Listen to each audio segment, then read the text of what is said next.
ইতু কি? ইতু হলো সূর্য। ইতু পূজা হলো সূর্য পূজা।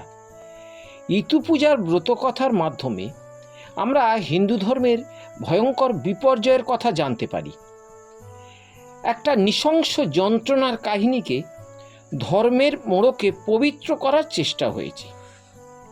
এই কাহিনী মোটেই সত্যযুগের নয়, এটা 2 থেকে 3 শতক বছর আগে।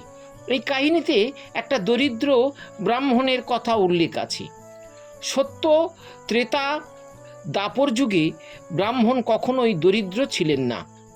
আপনারা সত্যনারায়ণের পাঁচালীতে যে দরিদ্র ব্রাহ্মণের কথা জানতে পারেন, সেটা তৈরি হয়েছিল আজ থেকে 500 বছরের মধ্যে।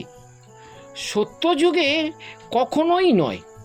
কলিতে ব্রাহ্মণ তার ব্রহ্মত্ব হারিয়েছিল, তাই সে ভিখারি।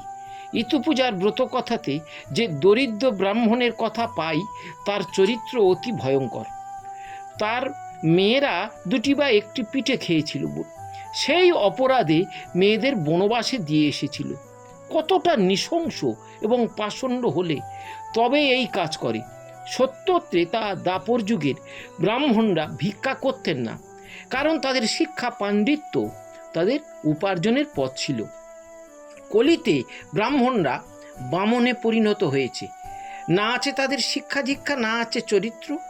সেই তত্ত্বটাই ইতু পূজার ব্রতকথার মাধ্যমে তুলে ধরা হয়েছে। এই ব্রতকথা থেকে আমাদের শিক্ষা নেওয়ার প্রয়োজন আছে। এই ব্রতকথা থেকে আমরা জানতে পারি কলিতে বামনদের চরিত্র, মানবিকতা, মূর্খতা কতটা ভয়ঙ্কর রূপ ধারণ করেছিল।